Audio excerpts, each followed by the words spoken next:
세상에 막노동하는 어머니라니. 이런 집안은 우리 가문과 어울리지 않아요. 고급 레스토랑 안 홍미라의 목소리가 날카롭게 울렸어요. 그녀의 손가락이 테이블 위에 놓인 노란 안전모를 가리키며 떨렸습니다. 당신 같은 사람이 우리 딸의 시어머니가 된다고요? 말도 안 돼요. 찻잔이 흔들렸어요. 사람들의 시선이 쏠렸습니다. 박영숙은 조용히 자리에서 일어났어요. 손엔 시멘트 냄새가 남아 있었고 얼굴엔 주름이 깊었죠.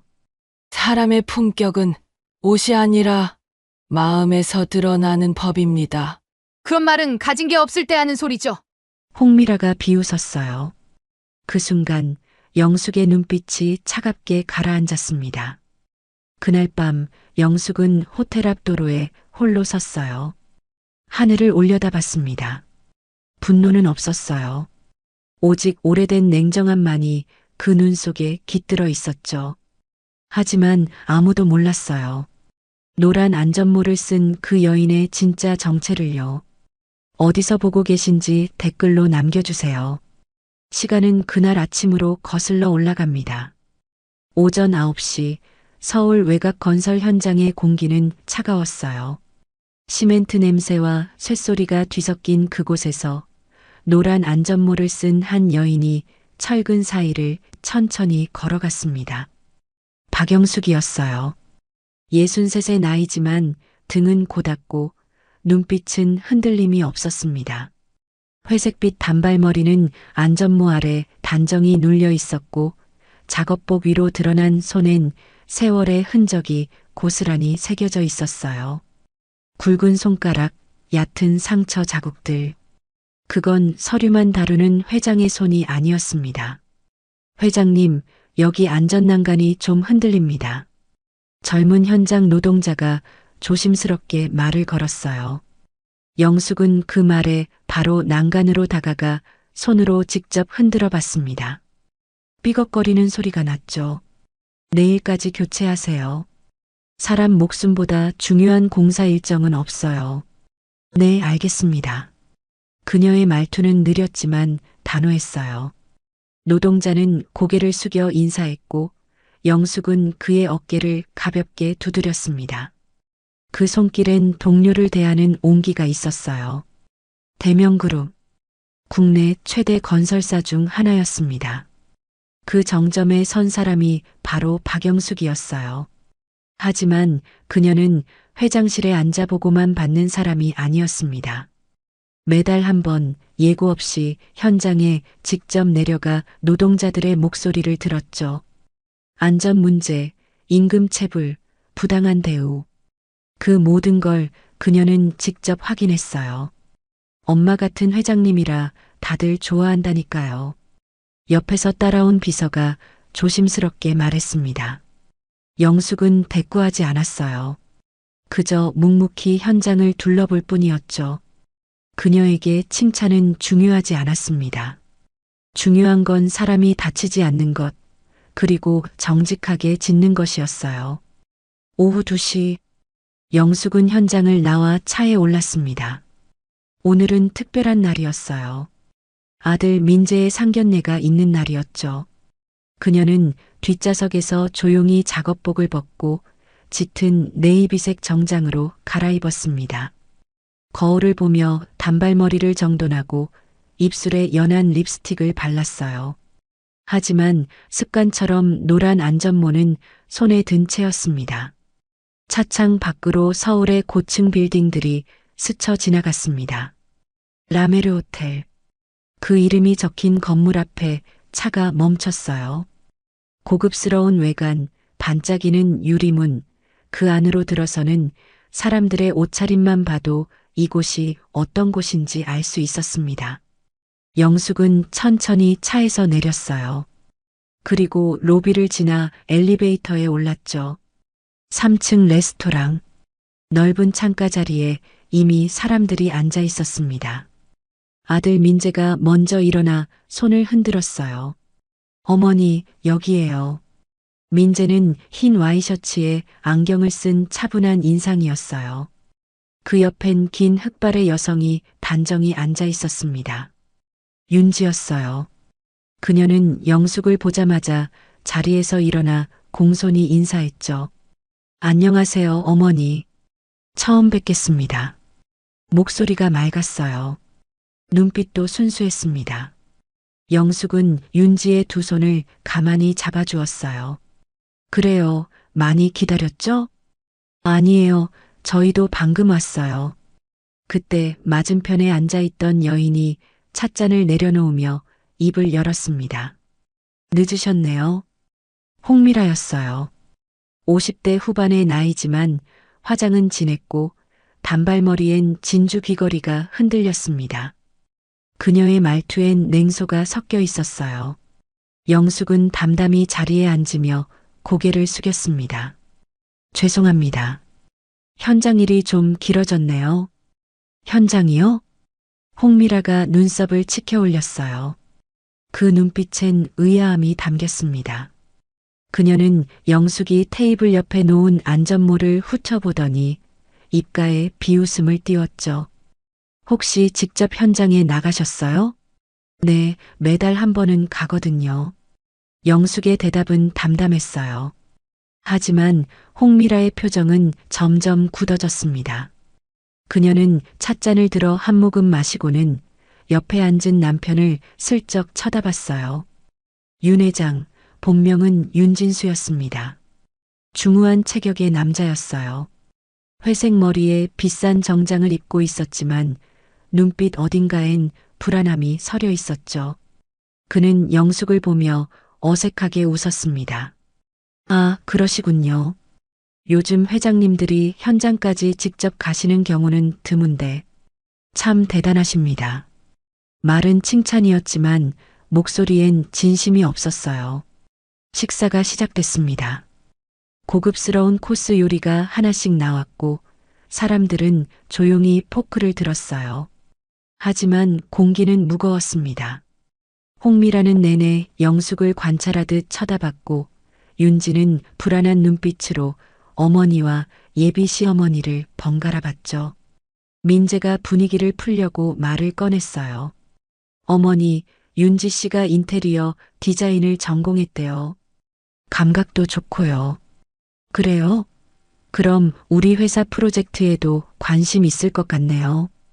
영숙이 윤지를 보며 부드럽게 말했습니다. 윤지는 수줍게 웃으며 고개를 끄덕였어요. 네, 기회가 된다면 배우고 싶어요. 좋아요. 언제든 오세요. 그때였습니다. 홍미라가 포크를 탁 내려놓았어요. 그 소리가 식탁 위로 퍼졌습니다. 잠깐만요. 모두의 시선이 그녀에게로 쏠렸어요. 홍미라는 영숙을 똑바로 보며 입을 열었습니다. 죄송하지만 한 가지 확인하고 싶은 게 있어요. 말씀하세요. 회장님께서 오늘 입고 오신 옷에서 시멘트 냄새가 나는 것 같은데 제가 잘못 느낀 건가요? 순간 공기가 얼어붙었어요. 민재가 화들짝 놀라 어머니를 봤고 윤지는 얼굴이 하얗게 질렸습니다. 영숙은 표정 하나 변하지 않았어요. 그저 조용히 홍미라를 바라봤죠. 아마 그럴 겁니다. 오늘 철근 작업 현장을 둘러봤거든요. 세상에. 홍미라가 한숨을 내쉬었어요. 그리고는 냉소 섞인 목소리로 말을 이었습니다. 막노동하시는 어머니라니. 이런 집안은 우리 가문과 어울리지 않아요. 어머니. 윤지가 다급하게 말렸지만 홍미라는 손을 저으며 그녀를 막았어요. 윤지야, 넌 몰라. 집안이 맞아야 결혼도 오래 가는 거야. 민재가 벌떡 일어났습니다. 그게 무슨 말씀이세요? 우리 어머니는. 앉아, 민재야. 영숙의 목소리가 낮게 깔렸어요. 민재는 입술을 깨물며 자리에 앉았습니다. 영숙은 천천히 자리에서 일어났어요. 그리고 홍미라를 담담히 내려다봤죠. 사람의 품격은 옷이 아니라 마음에서 드러나는 법입니다. 그런 말은 가진 게 없을 때 하는 소리죠. 홍미라가 비웃었어요. 그 순간 영숙의 눈빛이 차갑게 가라앉았습니다. 하지만 그녀는 아무 말도 하지 않았어요. 그저 가방을 들고 조용히 자리를 떠났죠. 어머니, 민재가 뒤따라 나가려 했지만 영숙은 손을 저으며 그를 멈췄습니다. 괜찮아. 윤지 씨한테 잘 인사하고 와. 그날 밤, 영숙은 호텔 앞 도로에 홀로 서 있었어요. 차가운 바람이 불었고 가로등 불빛이 그녀의 얼굴을 비쳤습니다. 주름진 얼굴, 하지만 눈빛만큼은 흔들리지 않았어요. 그녀는 하늘을 올려다봤습니다. 분노는 없었어요. 오직 오래된 냉정함만이 그 눈 속에 깃들어 있었죠. 다음 날 아침 영숙의 비서실은 소란스러웠어요. 전화벨이 쉴 새 없이 울렸고 복도엔 기자들이 몰려들어 카메라를 들이댔습니다. 로비 경비원들이 막아섰지만 그들은 쉽게 물러서지 않았어요. 회장님, 막노동 출신이시라는 게 사실입니까? 아드님 결혼이 파기됐다는데 그게 집안 문제 때문인가요? 질문들이 쏟아졌습니다. 하지만 영숙은 그들을 거들떠보지도 않고 엘리베이터에 올랐어요. 등은 고닫고 표정은 담담했습니다. 마치 아무 일도 없었던 것처럼요. 회장실 문이 닫혔어요. 영숙은 창가에 서서 아래를 내려다봤습니다. 빌딩 앞엔 여전히 기자들이 진을 치고 있었어요. 카메라 플래시가 번쩍였고 지나가는 사람들이 수군거렸죠. 회장님, 비서가 조심스럽게 문을 열고 들어왔습니다. 손엔 여러 장의 신문이 들려 있었어요. 아침 조간에 기사가 실렸습니다. 영숙은 신문을 받아들었어요. 첫 페이지엔 그녀의 사진이 크게 실려 있었습니다. 제목은 이랬어요. 노동자 출신 회장, 품격 논란. 기사 내용은 더 자극적이었습니다. 대명그룹 박영숙 회장이 과거 건설 현장 노동자 출신이라는 사실이 뒤늦게 알려지며 재계의 파문이 일고 있다. 일각에서는 이를 숨기고 상류층 행세를 했다는 비판도 나온다. 영숙은 신문을 조용히 책상 위에 내려놓았어요. 표정은 변하지 않았습니다. 그래서요? SNS에도 이미 퍼졌습니다. 댓글이 좀 심합니다. 비서가 태블릿을 건넸어요. 화면엔 온갖 악플이 달려 있었습니다. 막노동 출신이 회장이라니 역시 요즘 세상. 돈만 있으면 다 되는 줄 아나 봐. 집안 배경 없으면 결혼도 못하는 게 당연하지. 영숙은 화면을 쓸어내리며 천천히 읽었어요. 그리고는 태블릿을 돌려주며 말했습니다. 사람들은 쉽게 떠들죠. 알지도 못하면서 법적 대응을 하시겠습니까? 아니요. 그럴 필요 없어요. 영숙은 의자에 앉았습니다. 그리고 서랍에서 묵은 수첩 한 권을 꺼냈어요. 낡은 가죽 표지, 구겨진 페이지들. 그 안엔 그녀가 젊은 시절 적어둔 글들이 빼곡했습니다. 언젠가는 이런 날이 올 줄 알았다. 영숙은 수첩을 덮으며 조용히 중얼거렸어요. 그때 휴대폰이 울렸습니다. 민재였어요. 어머니, 괜찮으세요? 목소리엔 걱정이 가득했습니다. 영숙은 전화를 받으며 창밖을 내다봤어요. 괜찮아. 너는? 저는 윤지 씨한테 연락했는데 전화를 안 받아요. 그럴 거야. 어머니, 제가 잘못했어요. 제가 더 잘 설명했어야 했는데. 아니야, 민재야. 영숙의 목소리는 단호했어요. 넌 잘못한 게 없어. 그냥 세상이 원래 이래. 전화를 끊고 나서 영숙은 다시 창밖을 바라봤습니다. 하늘은 흐렸고 바람이 세게 불고 있었어요. 같은 시각 라메르 호텔. 민재는 호텔 로비에 서 있었습니다. 윤지를 만나기 위해 찾아온 거였어요. 하지만 프런트 직원은 난처한 표정으로 고개를 저었습니다. 죄송합니다, 손님. 윤지 씨께서 면회를 사양하신다고 하셔서요.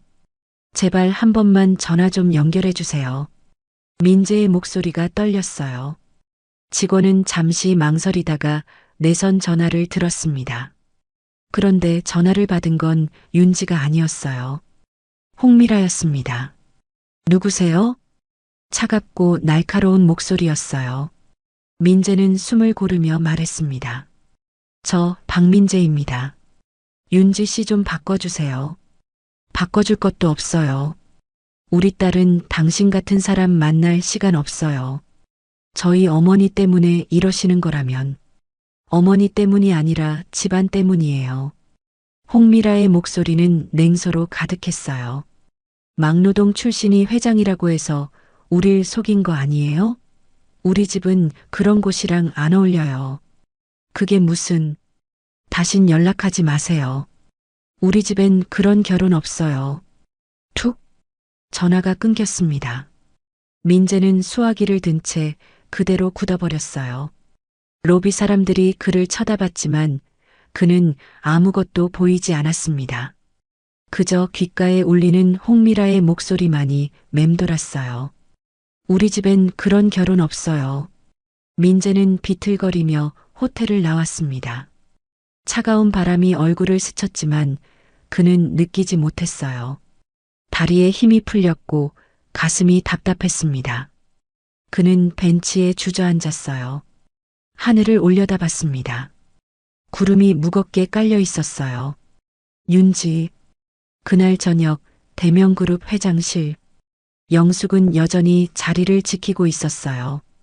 책상 위엔 각종 서류가 쌓여 있었고 컴퓨터 화면엔 복잡한 재무 자료가 떠 있었습니다.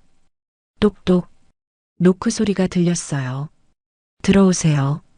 문이 열리고 정장 차림의 남자가 들어왔습니다. 오세진이었어요. 대명그룹 법무실장이자 영숙이 가장 신뢰하는 사람 중 하나였죠. 40살의 나이, 단정한 포마드 머리에 안경을 쓴 냉철한 인상이었습니다. 그는 영숙 앞에 서서 공손히 고개를 숙였어요. 회장님 부르셨습니까? 앉으세요. 영숙은 의자를 가리켰습니다. 세진은 자리에 앉으며 서류 가방을 열었어요. 영숙은 그를 똑바로 보며 입을 열었습니다. 라메르 호텔 알죠? 네, 압니다. 그 호텔의 부채 구조를 분석해 주세요. 누가 자금을 쥐고 있는지, 어디서 대출받았는지, 지분 구조는 어떤지. 전부 다요. 세진의 눈빛이 변했어요. 그는 잠시 영숙을 바라보다가 천천히 고개를 끄덕였습니다. 드디어 움직이시겠군요. 모욕은 말로 갚지 않아요. 영숙의 목소리는 낮고 차분했어요. 하지만 그 안엔 차가운 결기가 서려 있었습니다. 무너지는 걸 보여주는 게 진짜 복수죠. 세진은 입가에 희미한 미소를 지었어요. 그는 가방에서 노트북을 꺼내며 말했습니다. 사실 이미 예상하고 조사를 좀 해뒀습니다. 역시 당신이에요. 라메르 호텔은 겉보기엔 화려하지만 속은 텅 비어 있습니다. 부채 비율이 심각하고요. 노트북 화면에 자료가 떴어요. 복잡한 숫자와 그래프들이 나열돼 있었습니다. 현재 주거래 은행은 한빛은행입니다. 대출액만 300억이 넘고요. 이자도 밀리고 있어요. 한빛은행. 영숙이 중얼거렸어요. 그 이름엔 의미가 있었습니다. 한빛은행의 대주주 중 하나가 바로 대명그룹이었거든요. 더 파보세요. 그들이 어디서부터 삐걱거리기 시작했는지, 언제부터 무리했는지 다 찾아내세요. 알겠습니다. 세진은 노트북을 덮으며 자리에서 일어났어요. 그런데 문을 나가기 전 그는 한 가지 더 물었습니다. 회장님, 혹시 개인적인 감정 때문에 이러시는 건 아니시죠? 영숙은 창밖을 보며 대답했어요. 감정은 사치예요. 일을 하려면 냉정해야 해요. 세진은 더 이상 묻지 않았습니다. 그는 고개를 숙이고 조용히 방을 나갔어요. 홀로 남은 영숙은 다시 창밖을 바라봤습니다. 도시의 불빛들이 반짝이고 있었어요. 그중 어딘가에 라메르 호텔의 간판도 빛나고 있을 거예요. 영숙은 눈을 가늘게 떴습니다. 그녀의 눈빛엔 더 이상 온기가 없었어요. 오직 회장의 냉기만이 서려 있었죠. 며칠이 흘렀어요. 영숙은 여전히 회사를 지켰고 민재는 집에서 나오지 않았습니다. 언론은 점점 더 자극적인 기사를 쏟아냈고 재계에선 수군거림이 끊이지 않았어요. 그날 저녁 영숙은 직원 식당에 있었습니다. 그녀는 늘 그랬듯 직원들과 같은 공간에서 식사를 했어요. 플라스틱 식판 위엔 김치찌개와 밥, 반찬 몇 가지가 놓여 있었습니다. 특별한 건 없었어요. 회장이라고 해서 다른 음식을 먹는 것도 아니었죠. 식당엔 텔레비전이 켜져 있었어요. 저녁 뉴스가 흘러나오고 있었습니다. 영숙은 젓가락을 들어 반찬을 집어먹으며 화면을 힐끗 봤어요. 그런데 갑자기 익숙한 얼굴이 화면에 나타났습니다. 윤 회장이었어요. 그 옆엔 홍미라도 앉아 있었습니다. 둘은 고급스러운 스튜디오에서 인터뷰를 하고 있었어요. 홍미라는 진주 목걸이를 하고 있었고 윤 회장은 값비싼 정장 차림이었죠. 앵커가 물었습니다. 요즘 재계에 화제가 되고 있는 대명그룹 회장에 대해 어떻게 생각하시나요? 홍미라가 입가에 냉소를 띠며 대답했어요. 글쎄요. 요즘은 아무나 회장하나 봐요. 아무나요? 네. 과거가 어땠든 돈만 있으면 되는 세상이잖아요. 하지만 품격까지 살 수는 없죠. 윤 회장도 거들었습니다. 맞습니다. 품격이란 건 오랜 시간 쌓여야 하는 거거든요. 하루아침에 만들어지는 게 아니에요. 그러니까 요즘 세상이 이렇게 된 거 아니겠어요? 품격이 사라진 거죠. 홍미라는 웃으며 말했어요. 하지만 그 웃음엔 도끼가 서려 있었습니다. 식당 안이 조용해졌어요. 직원들이 하나둘 화면을 쳐다봤고 몇몇은 영숙을 슬쩍 봤습니다. 하지만 아무도 말을 꺼내지 못했어요. 영숙은 젓가락을 천천히 내려놓았습니다. 찌개 국물이 식판 위에서 식어가고 있었어요. 그녀는 화면을 가만히 바라봤습니다. 표정은 변하지 않았지만 눈빛만은 깊어졌어요. 진짜는 어디서든 빛나는 법이지. 영숙은 작게 중얼거렸습니다. 옆에 앉아있던 직원이 그 말을 들었지만 아무 말도 하지 않았어요. 다만 조용히 고개를 숙였죠. 영숙은 자리에서 일어났습니다. 식판을 반납대에 놓고 식당을 나섰어요. 복도는 고요했습니다. 그녀의 발걸음 소리만이 바닥에 울렸어요. 회장실로 돌아온 영숙은 문을 잠갔습니다. 그리고 책상 옆 벽에 걸린 그림을 천천히 들어 올렸어요. 그 뒤엔 작은 금고가 숨어 있었습니다. 오래된 금고였어요. 손잡이엔 녹이 슬어 있었고 숫자판은 낡아 있었죠. 영숙은 비밀번호를 눌렀습니다. 찰칵 문이 열렸어요. 금고 안엔 몇 가지 서류와 낡은 수첩, 그리고 작은 메모 한 장이 들어 있었습니다. 영숙은 그 메모를 꺼냈어요. 종이는 누렇게 발해 있었고 글씨는 흐릿했습니다. 남편의 글씨였어요. 영숙은 메모를 펼쳤습니다. 진짜 품격은 손에 흙 묻히는 용기에서 나온다. 짧은 문장이었어요. 하지만 그 안엔 남편의 온기가 담겨 있었습니다. 영숙은 메모를 가슴에 꼭 안았어요. 눈을 감았습니다.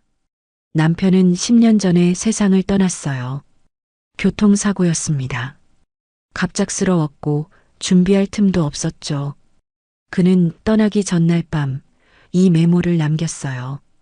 영숙에게 주려던 건지 자신을 위해 쓴 건지는 알 수 없었습니다.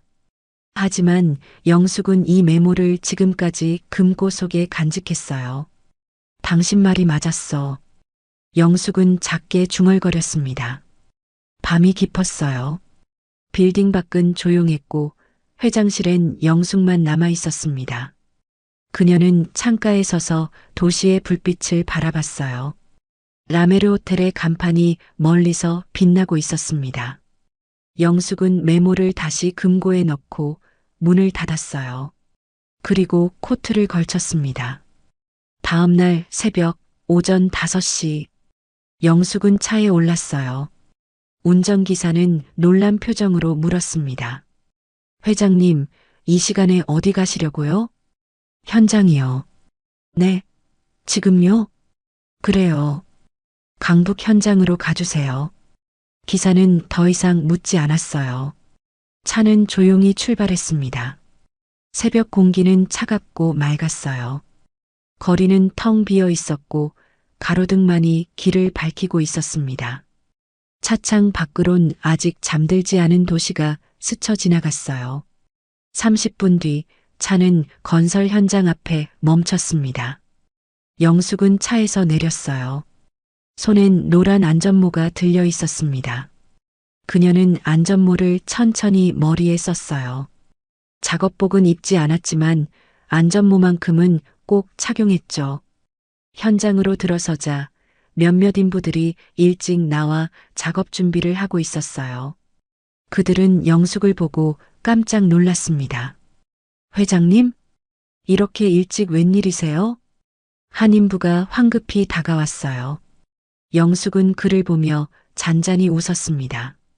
그냥 좀 일찍 나왔어요. 아, 네. 그런데 괜찮으세요? 요즘 기사 때문에 고생 많으시다면서요. 인부의 목소리엔 걱정이 묻어났어요. 영숙은 고개를 저었습니다. 괜찮아요. 오히려 여기 있으니까 마음이 편하네요. 정말요? 이 흙냄새, 난 이게 좋거든요. 영숙은 깊게 숨을 들이마셨어요. 시멘트 냄새, 쇳가루 냄새, 흙 냄새가 코끝을 스쳤습니다. 그 냄새는 그녀에게 익숙했어요. 마치 고향에 돌아온 것 같은 기분이 들었죠. 이제 다시 시작이에요. 영숙의 목소리엔 온기가 담겨 있었어요. 인부들은 그 말에 고개를 끄덕였습니다. 누군가는 박수를 쳤고 누군가는 화이팅이라고 외쳤어요. 영숙은 현장을 천천히 걸었습니다. 아직 해가 뜨지 않은 새벽이었지만 그녀의 발걸음은 가벼웠어요. 철근 더미 앞에 서서 손으로 만져봤습니다. 차가운 쇠가 손바닥에 닿았어요. 남편, 나 잘하고 있는 거 맞죠? 영숙은 속으로 중얼거렸습니다. 오전 8시 영숙은 차 안에서 전화를 걸었어요. 상대는 오세진이었습니다. 회장님? 세진 씨, 지금 통화 가능해요? 네, 말씀하세요. 영숙은 잠시 침묵했어요. 창밖으로 해가 떠오르고 있었습니다. 붉은 빛이 하늘을 물들였어요. 라메르를 인수할 거예요. 네. 세진의 목소리가 놀라움으로 떨렸습니다. 영숙은 차분히 말을 이었어요. 깨끗하게, 조용하게, 확실하게요. 회장님, 그게 할 수 있죠? 물론입니다. 하지만 이유가 궁금합니다. 영숙은 미소 지었어요. 하지만 그 미소엔 냉기가 서려 있었습니다. 그들이 제일 아끼는 걸 빼앗는 거예요. 그게 진짜 복수니까요. 알겠습니다. 세진은 더 이상 묻지 않았어요. 그는 이미 영숙의 의중을 파악했습니다. 일주일 안에 보고서 올리겠습니다. 인수 시나리오, 자금 계획, 법적 검토까지 전부요. 고마워요. 제가 할 일이니까요. 전화가 끊겼어요. 영숙은 휴대폰을 내려놓고 다시 창밖을 봤습니다. 해는 이미 높이 떠올라 있었어요. 도시가 깨어나고 있었습니다. 그녀는 조용히 중얼거렸어요. 이제 시작이야. 같은 시각 라메르 호텔.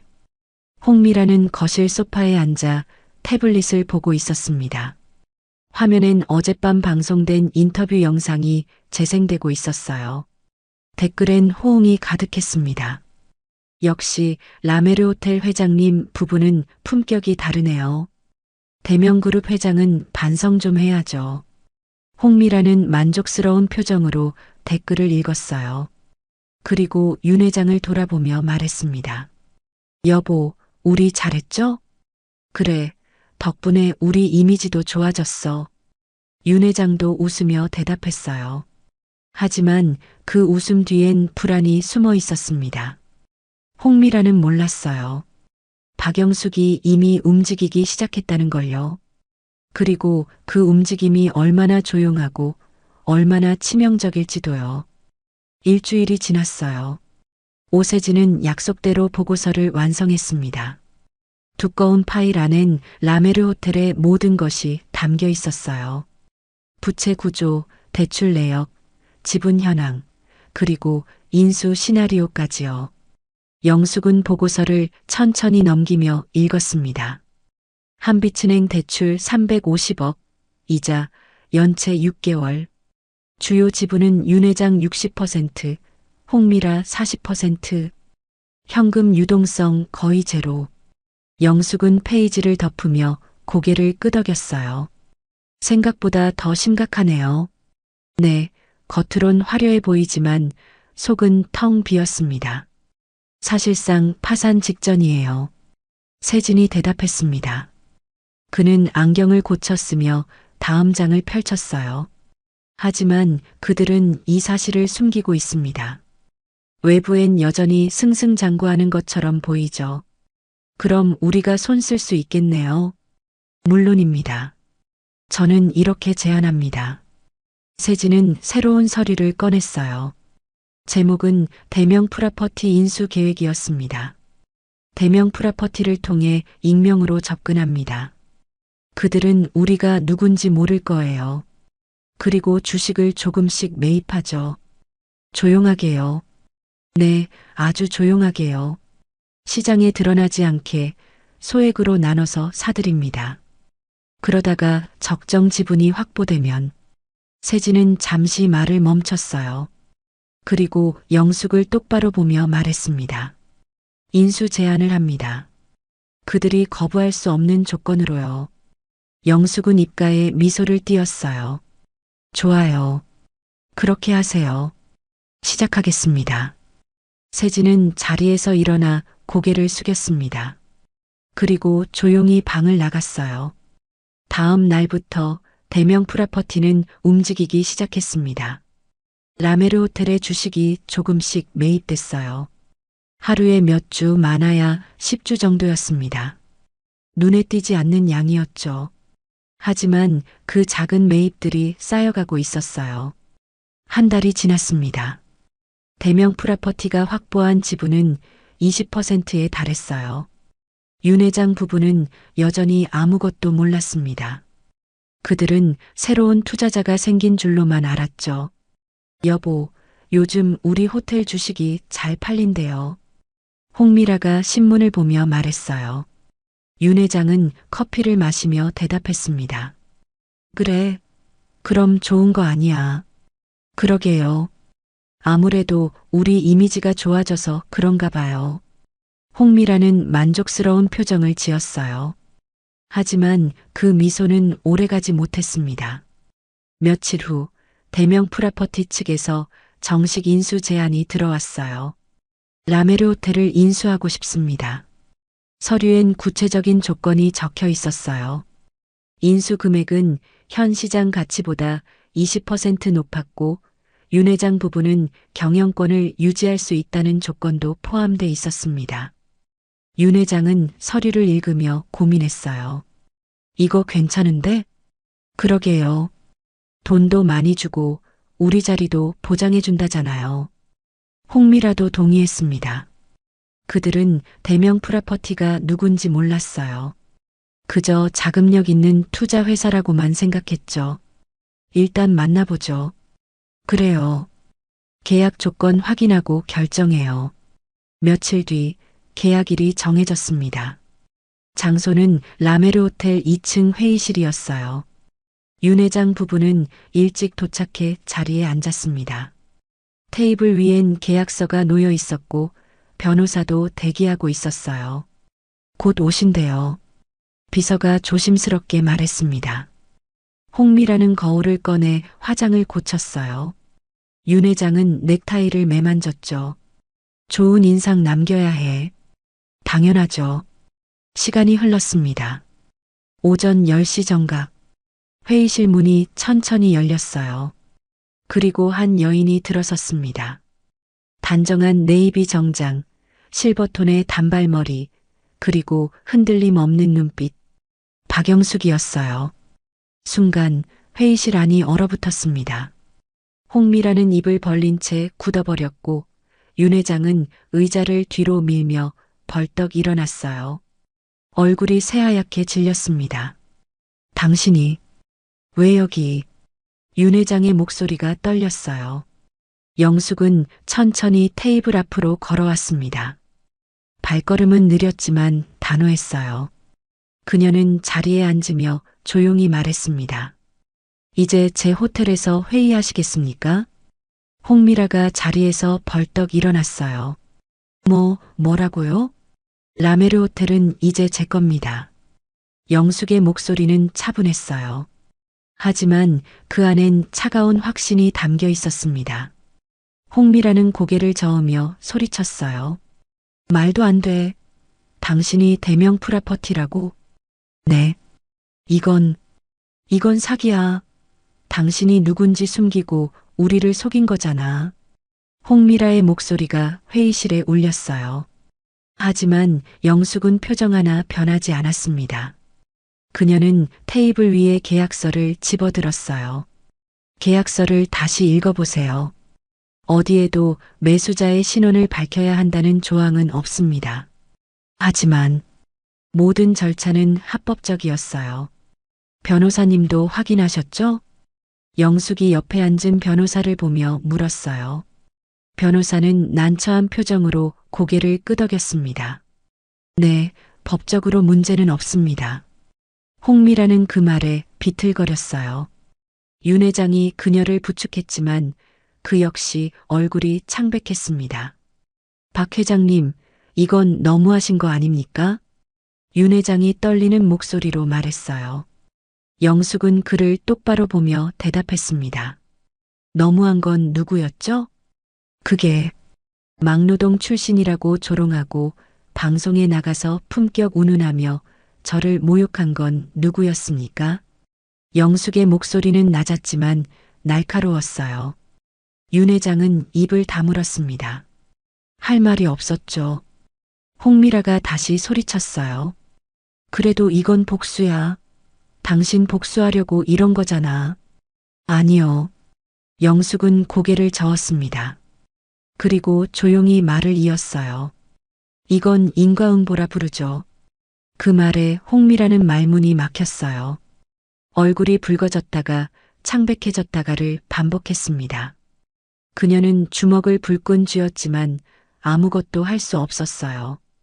영숙은 자리에서 일어났습니다.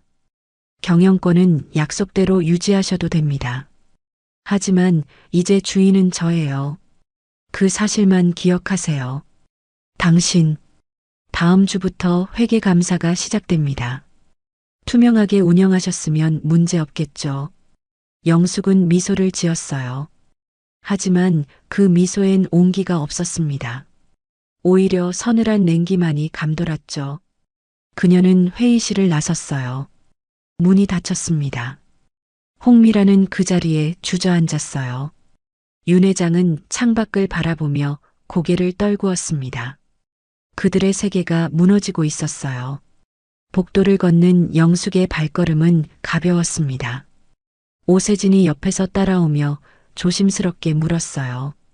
회장님, 기분이 어떠세요? 기분이요? 영숙은 잠시 멈춰섰습니다. 그리고 창밖을 보며 대답했어요. 후련하진 않아요. 그저 해야 할 일을 한 것뿐이죠. 그래도 잘하셨습니다. 아직 끝난 게 아니에요. 영숙은 다시 걸음을 옮겼습니다. 그녀의 눈빛엔 여전히 무언가가 남아 있었어요. 아직 끝나지 않은 이야기가요. 사흘이 지났어요. 라메르 호텔 인수 소식은 재계에 빠르게 퍼졌습니다. 하지만 반응은 엇갈렸어요. 누군가는 박영숙의 전략을 칭찬했고 누군가는 그녀의 방식을 비난했죠. 그런데 그때 홍미라가 움직였습니다. 그녀는 기자회견을 열었어요. 장소는 서울 시내 한 호텔 컨벤션홀이었습니다. 카메라가 즐비했고 기자들이 빼곡히 들어찼어요. 홍미라는 단상에 올라섰습니다. 평소처럼 화려한 옷차림은 아니었어요. 수수한 검은색 정장에 화장도 연하게 했습니다. 마치 피해자처럼 보이려는 듯 했죠.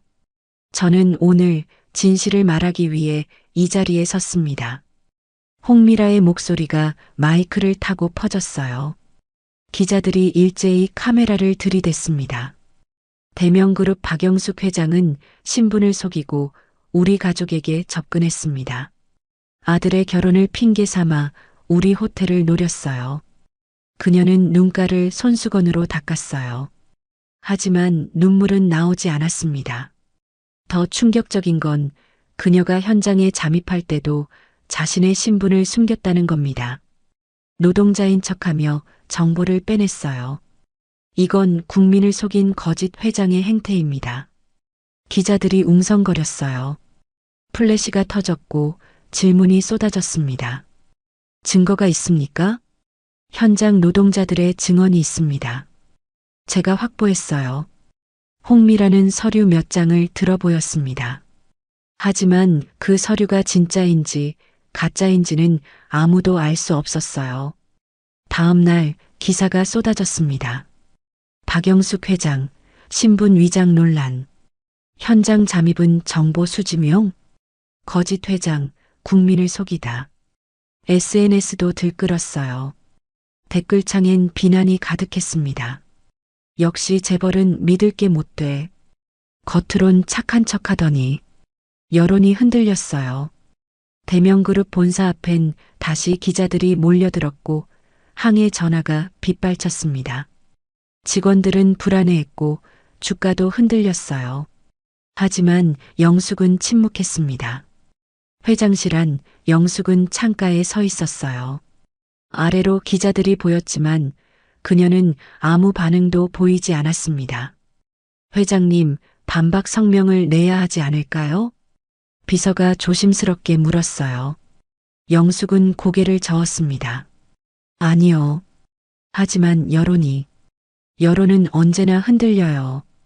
진실은 저절로 드러나는 법이에요. 영숙의 목소리는 담담했어요. 그녀는 자리로 돌아와 앉았습니다. 세진 씨를 불러주세요. 네, 알겠습니다. 10분 뒤 오세진이 회장실로 들어왔어요. 그는 두툼한 파일을 들고 있었습니다. 표지엔 라메르 호텔 비리 조사 보고서라고 적혀 있었어요. 회장님, 조사 결과입니다. 세진은 파일을 책상 위에 올려놓았습니다. 영숙은 파일을 펼쳤어요. 첫 페이지에 적힌 내용이 눈에 들어왔습니다. 윤진수 비자금 계좌 6개, 총액 120억. 홍미라 명의 해외 부동산 5건, 취득 경위 불명. 호텔 운영비 횡령 혐의, 증거 자료 확보. 영숙은 천천히 페이지를 넘겼어요. 통장 사본, 계약서, 이메일 기록들이 빼곡히 정리돼 있었습니다. 이 자료들 확실한 거죠? 네, 모두 검증했습니다. 법적으로도 문제 없어요. 세진이 대답했습니다. 영숙은 파일을 덮으며 물었어요. 이걸 공개하시겠습니까? 영숙은 잠시 침묵했어요. 창밖을 바라봤습니다. 하늘은 맑았고 구름 한 점 없었어요. 아니요. 네. 검찰에 직접 보내세요. 영숙의 목소리는 단호했습니다. 정의는 시끄럽지 않게 실현되는 게 좋아요. 언론 플레이는 그들이나 하는 거죠. 세진은 고개를 끄덕였어요. 알겠습니다. 바로 진행하겠습니다. 조용히요. 네, 조용히요. 세진은 파일을 챙겨 들고 자리에서 일어났습니다. 그리고 문을 나서기 전 한 번 더 고개를 숙였어요. 이틀 뒤 검찰이 움직였습니다. 오전 7시 라메르 호텔 앞 검은색 승용차 여러 대가 호텔 앞에 멈춰 섰어요. 차에서 수사관들이 내렸고 그들은 호텔 안으로 들어갔습니다.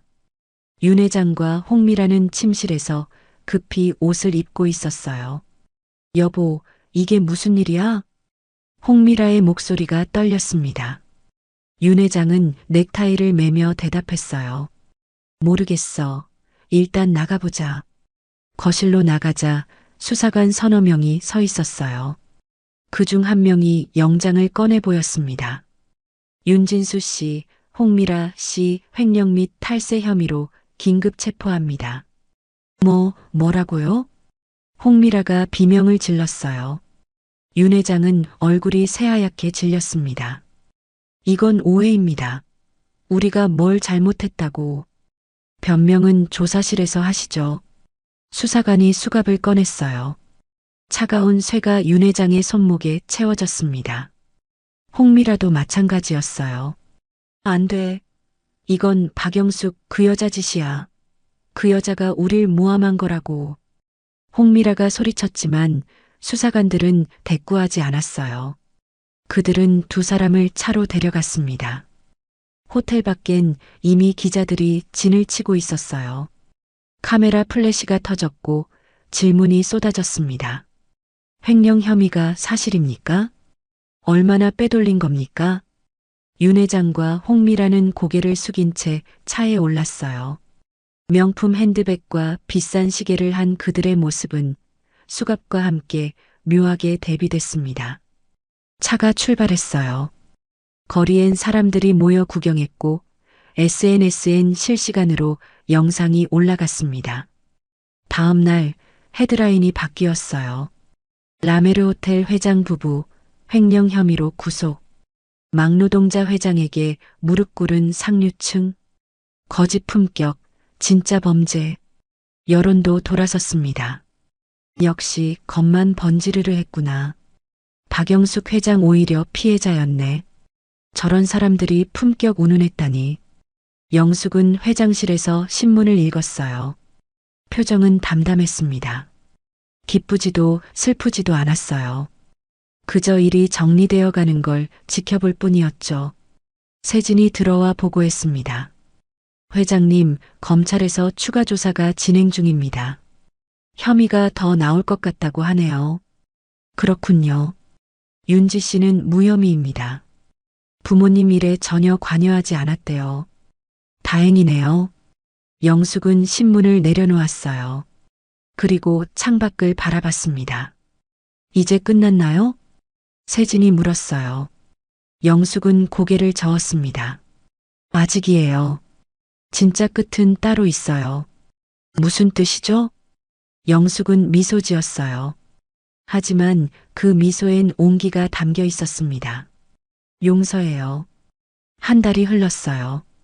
재판이 시작됐습니다. 서울중앙지법 형사합의부 법정. 방청석은 기자들과 방청객들로 가득 찼어요. 카메라는 허용되지 않았지만 법정 밖엔 취재진이 즐비했습니다. 윤진수와 홍미라는 피고인석에 앉아 있었어요. 수수한 회색 정장 차림이었습니다. 화려했던 과거의 모습은 어디에도 없었어요. 홍미라의 얼굴엔 화장기가 없었고 윤진수의 눈엔 초조함만이 가득했죠. 판사가 입장했습니다. 기립. 법정이 숙연해졌어요. 판사는 자리에 앉으며 서류를 펼쳤습니다. 피고인 윤진수, 홍미라. 횡령 및 탈세 혐의 사건을 시작하겠습니다. 검사가 일어섰어요. 그는 손에 두툼한 파일을 들고 있었습니다. 검사 측은 피고인들이 라메르 호텔 운영 과정에서 120억 원을 횡령했으며 해외 계좌를 통해 탈세한 사실을 입증하겠습니다. 검사는 증거 자료들을 하나씩 제시했어요. 통장 사본, 계약서, 이메일 기록들이 화면에 띄워졌습니다. 숫자들이 빼곡했고 날짜도 명확했어요. 윤진수의 변호사가 반박했습니다. 이 자료들은 조작된 것입니다. 누군가가 우리 의뢰인을 함정에 빠뜨린 겁니다. 누구죠? 판사가 물었어요. 변호사는 잠시 망설이다가 대답했습니다. 대명그룹 박영숙 회장입니다. 방청석이 웅성거렸어요. 윤진수가 벌떡 일어나 소리쳤습니다. 맞아요. 그 여자가 나를 함정에 빠뜨렸어요. 처음부터 계획된 거였다고요. 피고인, 자리에 앉으세요. 판사가 단호하게 말했어요. 하지만 윤진수는 멈추지 않았습니다. 그 여자는 복수하려고 이런 짓을 한 거예요. 우리 가족을 무너뜨리려고. 증거가 있습니까? 검사가 차분히 물었어요. 윤진수는 입을 다물었습니다. 할 말이 없었죠. 검사는 다시 자료를 제시했어요. 이 자료는 15년 전 기록입니다. 피고인 윤진수가 대명그룹 재직 시절 부정계약을 통해 개인 이익을 취한 내역입니다. 화면에 오래된 문서가 떠올랐어요. 누렇게 바랜 종이, 흐릿한 글씨. 하지만 내용은 선명했습니다.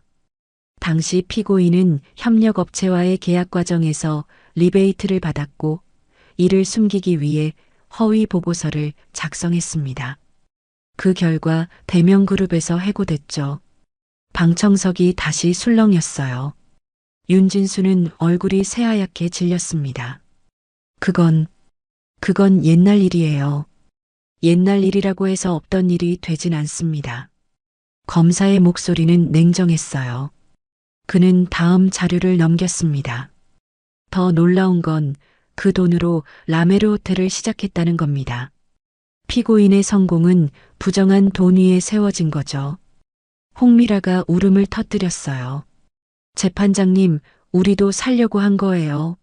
그게 뭐가 잘못됐어요? 피고인, 조용히 하세요. 판사가 경고했습니다. 하지만 홍미라는 멈추지 않았어요. 박영숙, 그 여자 때문이에요. 그 여자가 우릴 이렇게 만든 거라고요. 방청석에 박영숙 씨가 있습니까? 판사가 물었어요. 잠시 침묵이 흘렀습니다. 그리고 방청석 뒤편에서 한 여인이 천천히 일어섰어요. 박영숙이었습니다. 그녀는 단정한 네이비 정장을 입고 있었어요. 머리는 깔끔하게 넘겨져 있었고 표정은 담담했습니다. 그녀는 판사를 향해 고개를 숙였어요. 네, 제가 박영숙입니다. 홍미라가 그녀를 가리키며 소리쳤어요. 저 여자예요. 저 여자가 우릴 함정에 빠뜨렸어요. 영숙은 홍미라를 조용히 바라봤습니다. 그리고 천천히 입을 열었어요. 그때 당신을 믿었죠. 뭐? 15년 전 윤 회장님이 대명그룹에 있을 때요. 저는 그를 믿었어요. 정직한 사람이라고 생각했죠. 영숙의 목소리는 낮고 차분했어요. 하지만 사람은 결국 자신이 만든 구덩이에 빠지더군요. 홍미라는 그 말에 말문이 막혔어요. 윤진수는 고개를 떨구었습니다. 함정에 빠뜨린 게 아닙니다. 스스로 파놓은 구덩이에 빠진 거예요. 영숙은 더 이상 말하지 않았어요. 그녀는 자리에 앉았고 법정은 다시 조용해졌습니다. 재판은 계속됐어요. 증거들이 차례로 제시됐고 변호인의 반박은 번번이 무너졌습니다. 윤진수 부부는 점점 무너져 갔어요. 오후 4시 판사가 최종 판결을 내렸습니다. 피고인 윤진수에게 징역 5년 및 벌금 100억 원을 선고한다. 피고인 홍미라에게 징역 3년 및 벌금 50억 원을 선고한다. 범죄 수익은 전액 추징하며 관련 재산에 대해 보전 처분을 명한다. 판사는 잠시 멈췄다가 덧붙였습니다. 라메르 호텔 지분과 자산은 회색 및 공매 절차에 회부된다. 망치가 내려쳤어요. 또 그 소리가 법정에 울렸습니다. 홍미라는 그 자리에 주저앉았어요. 윤진수는 두 손으로 얼굴을 감쌌습니다. 이럴 수가. 홍미라가 중얼거렸어요. 그녀는 비틀거리며 일어나 법정을 빠져나갔습니다. 윤진수도 고개를 숙인 채 뒤따라 나갔어요. 법정 밖은 아수라장이었습니다. 기자들이 몰려들어 카메라를 들이댔고 질문이 쏟아졌어요. 판결에 대해 어떻게 생각하십니까? 항소할 계획이신가요? 하지만 윤진수 부부는 아무 대답도 하지 않았어요. 그들은 수갑에 채워진 채 호송차로 향했습니다. 영숙은 법정을 나와 로비에 섰어요. 기자들이 그녀에게도 몰려들었습니다. 회장님, 판결에 만족하십니까?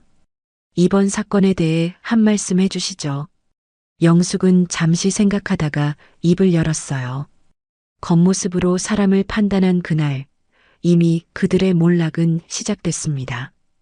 그게 무슨 뜻입니까? 품격은 옷이나 돈에서 나오는 게 아니에요. 사람의 마음에서 나오는 거죠. 영숙의 목소리는 단호했어요. 기자들이 펜을 움직였고 카메라가 그녀를 향했습니다. 회장님께서 노란 안전모를 즐겨 쓰신다는데 특별한 이유가 있나요? 한 기자가 물었어요.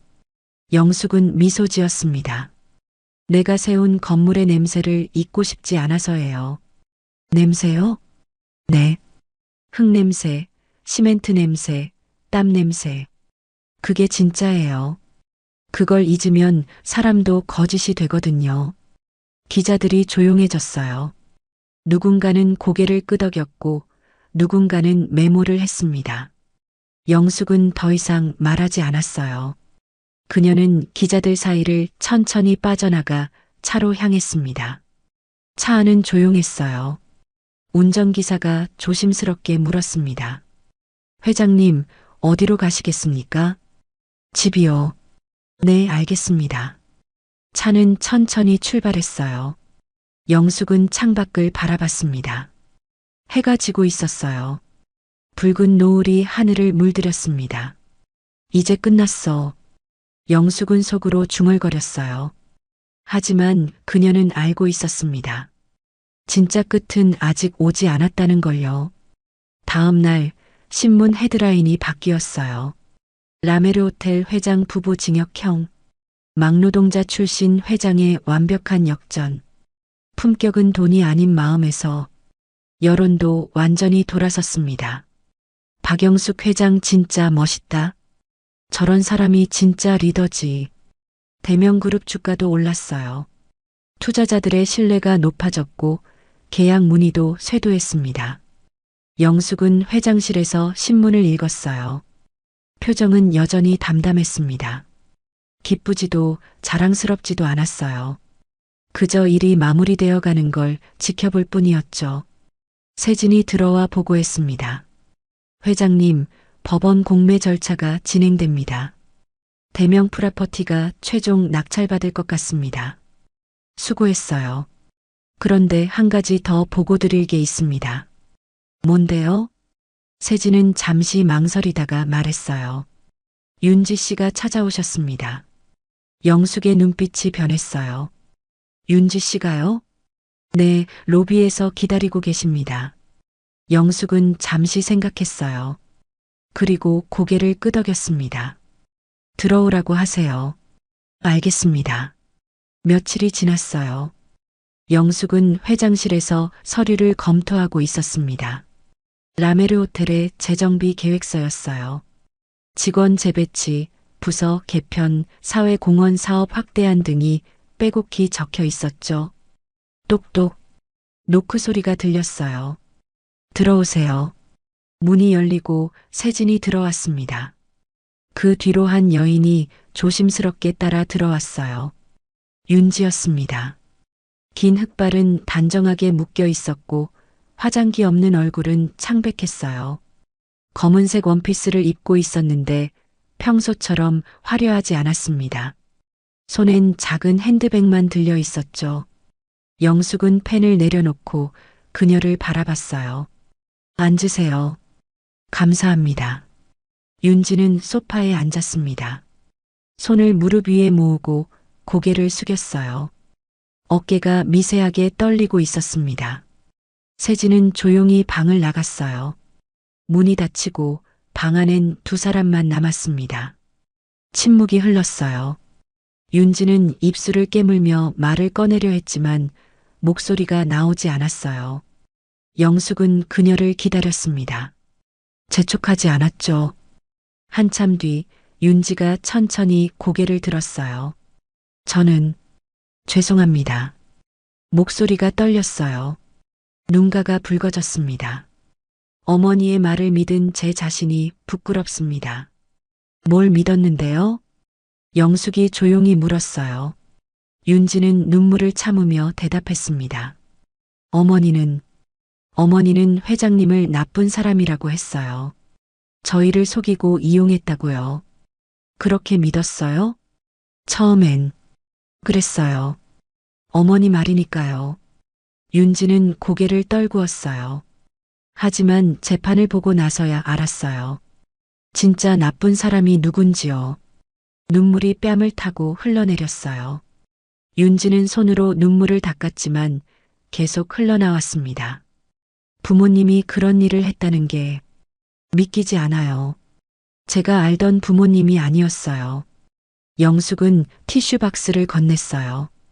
윤지는 고맙다는 듯 고개를 숙이고 티슈로 눈물을 닦았습니다. 민재 씨한테도 사과하고 싶어요. 그때 전화도 안 받고 정말 죄송해요. 민재는 알고 있어요. 네. 당신이 힘들었다는 걸요. 그 애도 이해해요. 영숙의 목소리는 따뜻했어요. 윤지는 그 말에 또 눈물을 흘렸습니다. 저 민재 씨를 만날 수 있을까요? 물론이죠. 그 애도 당신을 기다리고 있어요. 영숙은 잠시 멈췄다가 말을 이었습니다. 윤지 씨, 너는 어른들의 죄를 짊어질 필요 없어요. 하지만 부모님이 잘못한 건 부모님의 몫이에요. 당신은 당신의 인생을 살면 돼요. 영숙은 윤지를 똑바로 보며 말했어요. 다만 내가 진심으로 반성했다면 그걸로 충분해요. 윤지는 그 말에 더 이상 참지 못하고 울음을 터뜨렸어요. 어깨가 들썩였고 소리 없이 흐느꼈습니다. 영숙은 그녀의 등을 가만히 토닥여줬어요. 한참을 울고 난 뒤 윤지가 물었습니다. 저 앞으로 어떻게 살아야 할까요? 무엇을 하고 싶은데요? 모르겠어요. 아무것도 할 수 있을 것 같지 않아요. 영숙은 잠시 생각했어요. 그리고 제안했습니다. 우리 회사에 올래요? 네. 라메르 호텔 사회공헌팀이에요. 거기서 일해보는 거 어때요? 윤지는 놀란 표정으로 영숙을 봤어요. 저를 받아주시겠어요? 당신은 부모와 다른 사람이에요. 기회를 주고 싶어요. 감사합니다. 정말 감사합니다. 윤지는 다시 고개를 숙였어요. 영숙은 미소 지으며 자리에서 일어났습니다. 민재한테 전화해 볼래요? 네, 그러고 싶어요. 영숙은 휴대폰을 꺼내 민재에게 전화를 걸었어요. 신호음이 울렸고 곧 민재의 목소리가 들렸습니다. 어머니? 민재야, 지금 회사로 올 수 있어? 무슨 일이세요? 윤지 씨가 와 있어. 전화 너머로 침묵이 흘렀어요. 민재는 잠시 말이 없다가 대답했습니다. 지금 갈게요. 30분 뒤 민재가 회장실에 도착했어요. 문이 열리고 그가 들어섰습니다. 윤지는 소파에 앉아 있었어요. 두 사람의 시선이 마주쳤습니다. 윤지 씨, 민재 씨, 둘은 동시에 입을 열었다가 멈췄어요. 영숙은 조용히 미소 지으며 자리를 비켜줬습니다. 천천히 이야기하세요. 난 밖에 있을게요. 영숙은 방을 나갔어요. 문이 닫히고 두 사람만 남았습니다. 민재는 윤지 옆에 앉았어요. 침묵이 흘렀습니다. 윤지가 먼저 입을 열었어요. 미안해요. 정말 미안해요. 괜찮아요. 괜찮지 않아요. 제가 전화도 안 받고 민재 씨 혼자 얼마나 힘들었을지. 윤지의 목소리가 떨렸어요. 민재는 그녀의 손을 잡았습니다. 사람은 실수로 배우는 거예요. 민재 씨, 저도 그랬어요.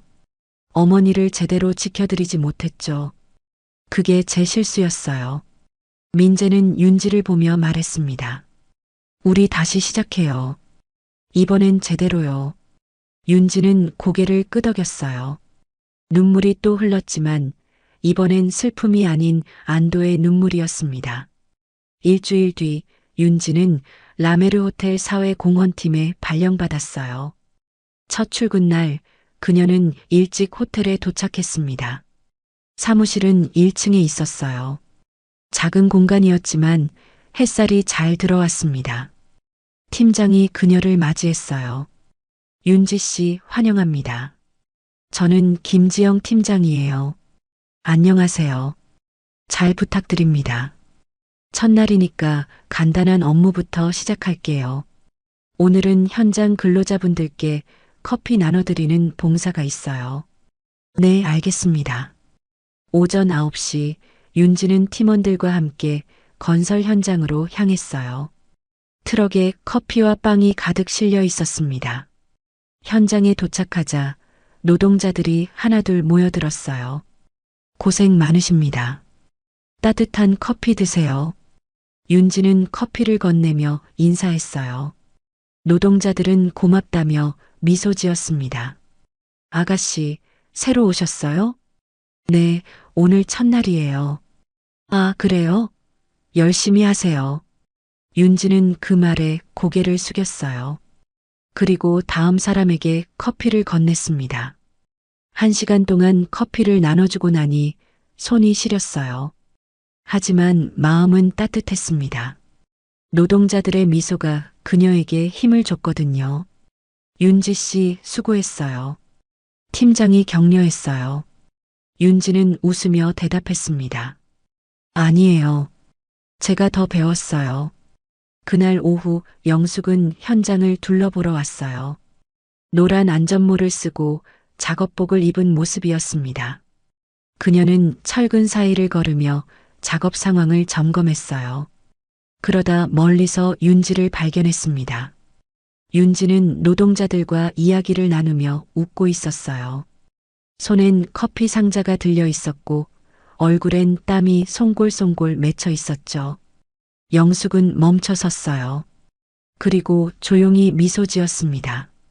흙 위에서 피어난 진심이 결국 세상을 바꾸는 거야. 영숙은 작게 중얼거렸어요. 그리고 다시 걸음을 옮겼습니다. 저녁이 됐어요. 윤지는 사무실로 돌아와 보고서를 작성했습니다. 오늘 나눠준 커피 수량, 만난 노동자 수, 그들의 의견 등을 정리했어요. 팀장이 다가와 어깨를 두드렸습니다. 첫날 치고 잘했어요. 내일도 파이팅이에요. 감사합니다. 윤지는 미소 지었어요. 그리고 창밖을 바라봤습니다. 해가 지고 있었어요. 붉은 노을이 하늘을 물들였습니다. 그녀는 핸드백에서 작은 수첩을 꺼냈어요. 첫 페이지에 한 줄을 적었습니다. 오늘부터 새로운 인생. 글씨는 떨렸지만 진심이 담겨 있었어요. 며칠 뒤 민재가 윤지를 만났습니다. 둘은 한강공원을 걸었어요. 바람이 선선했고 강물이 반짝였습니다. 요즘 어때요? 민재가 물었어요. 윤지는 웃으며 대답했습니다. 좋아요. 힘들긴 하지만 보람 있어요. 다행이에요. 민재 씨 덕분이에요. 그리고 어머니 덕분이고요. 윤지는 민재를 보며 말했어요. 어머니가 정말 대단하신 분인 것 같아요. 저 같은 사람도 받아주시고, 어머니는 사람을 보는 눈이 있으세요. 당신의 진심을 알았으니까 그러신 거예요. 민재는 윤지의 손을 잡았어요. 윤지는 그 손을 꼭 잡았습니다. 민재 씨, 우리 잘 될 수 있을까요? 물론이죠. 이번엔 제대로 시작하는 거니까요. 둘은 걸음을 멈추고 강을 바라봤어요. 해가 수평선 너머로 사라지고 있었습니다. 하늘은 붉고 강물은 금빛으로 빛났어요. 예쁘다. 윤지가 중얼거렸어요. 민재는 그녀를 보며 미소 지었습니다. 정말 예쁘네요. 그날 밤 영숙은 집에 돌아와 거실에 앉았어요. 텔레비전은 꺼져 있었고 방은 조용했습니다. 그녀는 창밖을 바라봤어요. 도시의 불빛들이 반짝이고 있었습니다. 휴대폰이 울렸어요. 민재였습니다. 어머니, 주무세요? 아니, 안 자고 있어. 오늘 윤지 씨 만났어요. 그래. 어땠어? 좋았어요. 많이 밝아졌어요. 민재의 목소리에 기쁨이 묻어났어요. 영숙은 미소 지었습니다. 다행이네. 어머니, 감사해요. 윤지 씨한테 기회 주셔서요. 아니야. 그 애가 스스로 기회를 만든 거야. 그래도요. 영숙은 잠시 침묵했어요. 그리고 조용히 말했습니다. 민재야, 사람은 다 변할 수 있어. 중요한 건 변하려는 마음이야. 네, 알아요. 윤지 씨 잘 챙겨줘. 네, 그럴게요. 잘 주무세요, 어머니. 그래, 너도. 전화가 끊겼어요. 영숙은 휴대폰을 내려놓고 다시 창밖을 바라봤습니다. 별이 하나 둘 떠오르고 있었어요. 그녀는 작게 중얼거렸습니다. 이제 정말 끝났네. 하지만 그녀는 알고 있었어요. 끝이 아니라 새로운 시작이라는 걸요. 며칠이 지났어요. 봄이 왔습니다. 겨울의 차가움은 사라지고 따뜻한 바람이 불기 시작했어요. 나무엔 새싹이 돋았고 하늘은 맑았습니다. 대명그룹 본사 옥상. 영숙은 노란 안전모를 손에 들고 있었어요. 오래된 안전모였습니다. 표면엔 긁힌 자국이 있었고 안쪽엔 땀 자국이 남아 있었어요. 그녀는 천천히 안전모를 머리에 썼습니다. 딱 맞았어요. 마치 원래 거기 있어야 할 것처럼요. 옥상 문이 열렸어요. 기자들이 줄지어 들어왔습니다. 카메라가 그녀를 향했고 마이크가 들려왔어요. 회장님, 오늘 특별히 옥상에 나오신 이유가 있으신가요? 한 기자가 물었습니다. 영숙은 난간에 기대어 서서 아래를 내려다봤어요. 건물들이 즐비했고 사람들이 개미처럼 움직이고 있었습니다. 여기 올라오면 세상이 잘 보이거든요. 무엇이 보이시는데요? 사람들이요. 일하는 사람들, 걷는 사람들, 꿈꾸는 사람들. 영숙의 목소리는 잔잔했어요. 기자들이 펜을 움직였습니다. 회장님, 이제야 진짜 회장님 같으십니다. 다른 기자가 말했어요. 영숙은 고개를 돌려 그를 봤습니다. 그리고 웃으며 대답했어요. 아니요, 난 언제나 현장에 있던 사람이에요. 현장이요? 네. 회장실도 현장이고 공사장도 현장이에요. 사람이 있는 곳은 다 현장이거든요.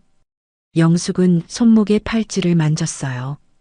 오래된 금 팔찌였습니다. 세월에 닳아 색이 바랬지만 여전히 빛나고 있었어요. 남편이 생전에 선물한 거였죠. 기자가 팔찌를 보며 물었습니다.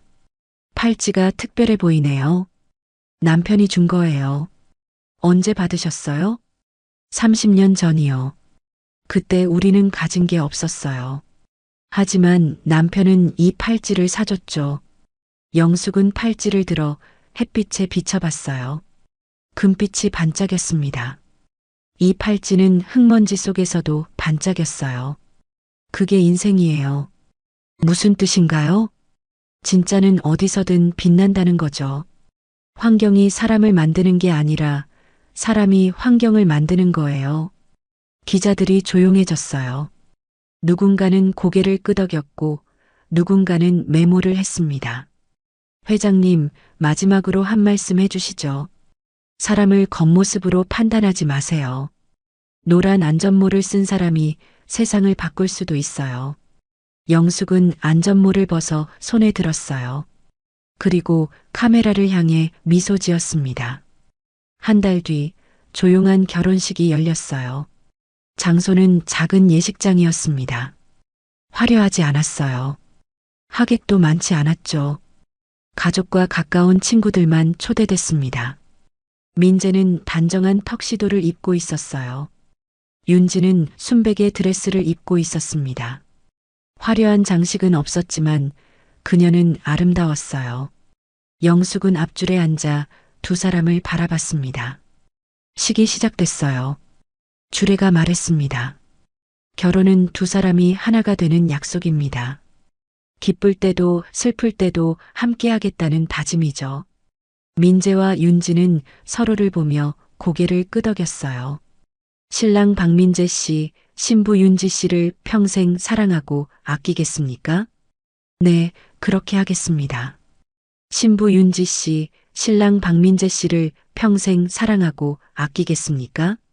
네, 그렇게 하겠습니다. 두 사람은 반지를 교환했어요. 그리고 키스했습니다. 하객들이 박수를 쳤어요. 영숙은 눈가가 촉촉해졌습니다. 하지만 눈물을 흘리지는 않았어요. 그저 미소만 지었죠. 식이 끝나고 영숙은 윤지에게 다가갔어요. 축하해요. 어머니, 감사합니다. 윤지는 고개를 숙였어요. 영숙은 그녀의 손을 잡았습니다. 행복하게 살아요. 네, 꼭 그렇게 할게요. 영숙은 민재도 껴안았어요. 잘 살아라. 네, 어머니. 민재의 목소리가 떨렸어요. 영숙은 그의 등을 토닥여줬습니다. 몇 년이 흘렀어요. 영숙의 머리는 더 휘어졌고 얼굴엔 주름이 더 깊어졌습니다. 하지만 눈빛만은 여전히 또렷했어요. 어느 봄날 오후 영숙은 라메르 호텔 앞을 걷고 있었어요. 옆엔 8살짜리 아이가 걷고 있었습니다. 박민서였어요. 민재와 윤지의 아들이었죠. 민서는 천진난만한 얼굴로 할머니 손을 잡고 있었어요. 머리엔 작은 노란 안전모를 쓰고 있었습니다. 할머니, 저 건물이 뭐예요? 민서가 호텔을 가리키며 물었어요. 영숙은 걸음을 멈추고 건물을 올려다봤습니다. 저기 보이지? 저 건물은 할머니의 땀으로 세워졌단다. 땀으로요? 그래. 할머니가 젊었을 때 저기서 일했거든. 할머니도 일했어요? 물론이지. 아주 열심히 했어. 민서는 고개를 갸웃했어요. 그리고 다시 물었습니다. 할머니, 그럼 할머니는 대단한 사람이에요? 영숙은 웃으며 대답했어요. 아니야. 할머니는 그냥 열심히 산 사람이야. 열심히 살면 대단한 거 아니에요? 민서의 말에 영숙은 잠시 멈췄어요. 그리고 아이의 머리를 쓰다듬었습니다. 그럴 수도 있겠네. 둘은 다시 걸음을 옮겼어요. 햇살이 따뜻했고 바람이 부드러웠습니다. 호텔 앞 카페엔 사람들이 앉아 커피를 마시고 있었어요. 정장을 입은 사람들, 캐주얼한 옷차림의 사람들, 다양한 모습이었죠. 영숙은 그들을 보며 작게 중얼거렸습니다. 노동은 천하다 말했던 사람들, 지금은 내 건물 밑에서 커피를 마시네. 할머니, 뭐라고 하셨어요? 아니야. 그냥 혼잣말이야. 영숙은 민서를 보며 웃었어요. 그리고 다시 걸음을 옮겼습니다. 저녁이 됐어요. 영숙은 집에 돌아와 거실에 앉았습니다.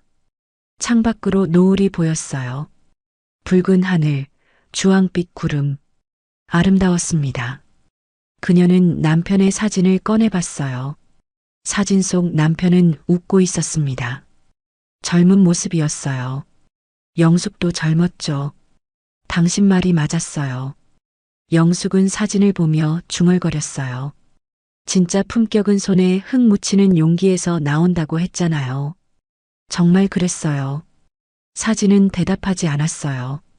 하지만 영숙은 남편의 목소리가 들리는 것 같았습니다.